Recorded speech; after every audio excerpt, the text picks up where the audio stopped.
Today we're going to meet some people who are astoundingly lucky to have survived harrowing ordeals. These are the top 10 lucky people to be alive. With that brief intro done, let's begin, shall we? Number 10.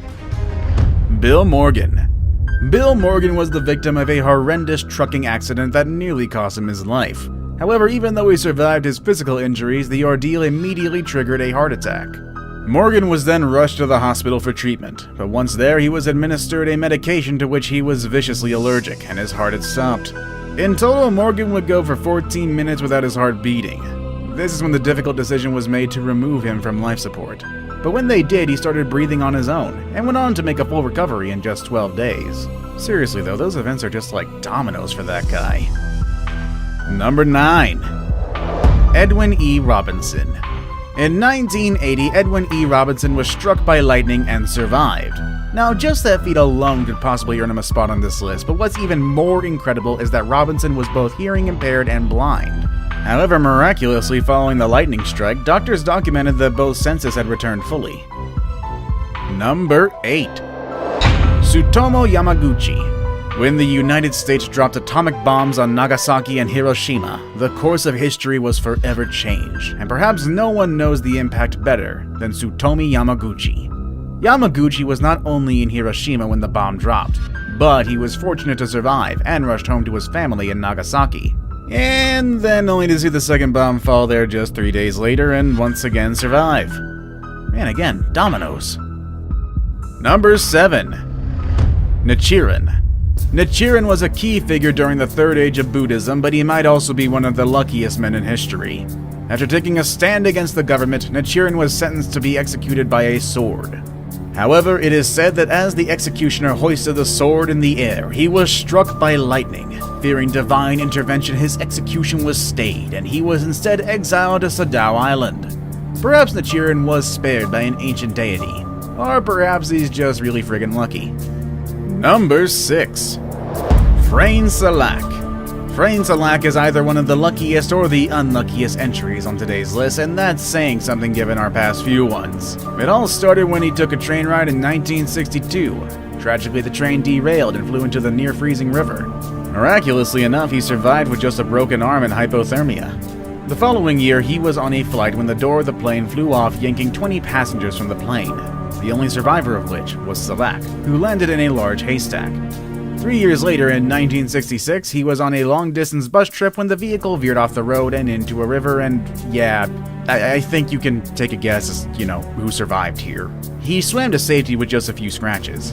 In 1970, his car caught fire, and he escaped only moments before the fuel tank exploded.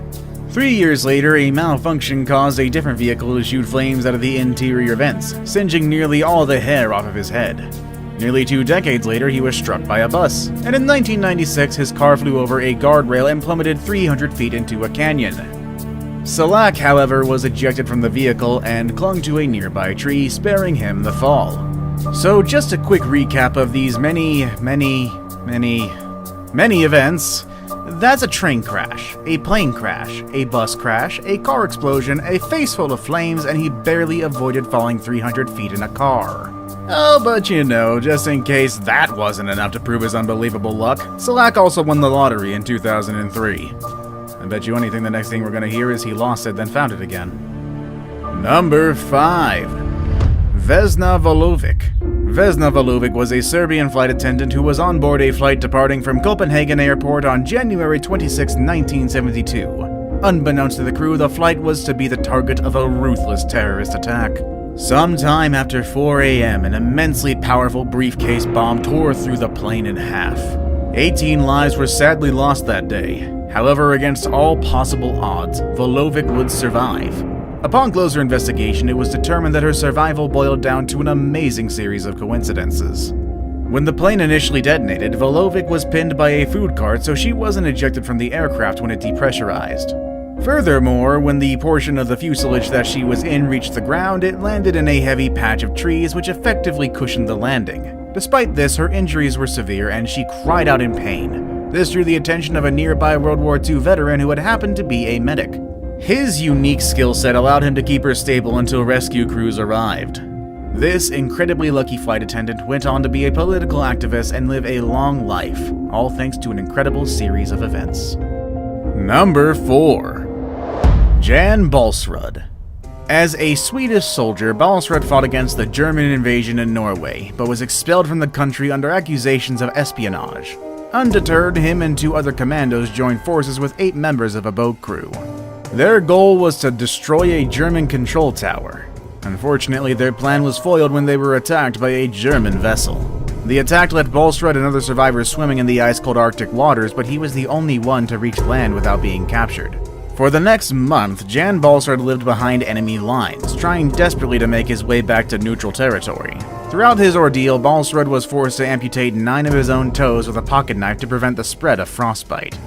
Balsrud eventually joined forces with a handful of fellow Norwegians who escorted him into Finland, where he was then cared for by native Finno-Scandinavian, who pulled him with a reindeer-drawn sled to neutral Sweden. This incredible story sounds almost too astonishing to be true, and he was eventually appointed an honorary member of the Order of the British Empire by Britain, as well as received the St. Olav's Medal with Oak Branch. Because he is truly lucky to have survived, Jan Balsrud comes in at number 4 on today's list. Number 3. Julianne Kopek. The daughter of a biologist and an ornithologist who often spent months in the Peruvian rainforest, Julianne Kopek was already well versed in some basic survival techniques by the age of 17, but she never imagined how important they would wind up being one day. On Christmas Eve 1971, Julianne and her mother were on a plane bound for Panguana. Much to her father's disappointment, they had booked the flight with Líneas Aéreas Nacionales S.A., otherwise known as LANSA, an airline with a notoriously bad safety record. During the flight, their plane was struck by lightning and blew to pieces in midair.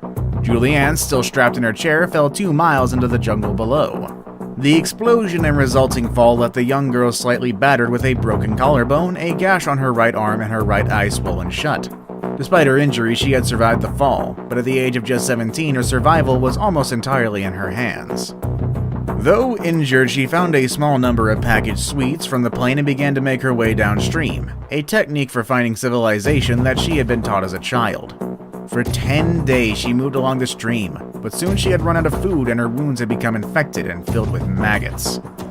On the 10th day, she came across a boat in a small shelter. She took shelter there overnight, and the following morning was discovered by local fishermen who brought her to a nearby village. Since then, her harrowing story has been the focus of multiple films, including the 1998 Werner Herzog film Wings of Hope. Now it's time for the day's best pick. My top pick for today is a truly close call that is noteworthy. Number 2. This picture. This up-and-coming social media influencer, Jenny McKindle, was parasailing with some friends off the coast of Australia when she decided to capture some footage for her breakout video. But in this screenshot from the footage, we see that she is being closely followed by a highly predatory shark. Only moments after this, a downdraft pushed McKindle into the water. Dazed and confused, she started to try and get her bearings, but just as she did, she was hit by a phenomenal force that she would later describe as being like a freight train. A massive great white had grabbed her by the midsection and began dragging her further down. McKindle was losing blood quickly and she began to lose hope. McKindle was an experienced swimmer and managed to control her breathing as best as possible. Realizing that she was mortally wounded, she took a last-ditch effort at swimming to the surface. Meanwhile, on the boat, her friends were aware of what had happened and feared the worst. A shark deterrent device known as a shark shield emits electronic waves that repel sharks, and luckily for McKindle, there was one in the boat, and just as the shark was about to latch onto her for a second time, 3 of her friends arrived carrying the shark shield. The attacking shark quickly retreated, and McKindle was rushed back to shore. Not a moment too soon either, as she still had time to seek medical attention. The attending surgeon said that had the shark's teeth penetrated a 1/4 inch higher than they did, that her lungs would have been compromised, and this story might not have had a happy ending. Unfortunately, while McKindle did post the video, it has since been deleted and she has limited her presence on social media since the incident. I saved the best for last, but first, I have a quick challenge that takes only 5 seconds to complete. If you can leave a like and subscribe within the next 5 seconds, you'll get 10 years of amazing luck. Just try it, it really works. Number 1. Joe Simpson and Simon Yates. Joe Simpson and Simon Yates were both experienced mountaineers and avid thrill seekers, so it was no surprise when the pair decided to team up and take on Ciudad Grande in Peru. In 1985, the west face of Cielo Grande had never been scaled, and that made the challenge even more enticing for them. With equipment and the know-how to use it, the men set off on an adventure that would change both of their lives forever.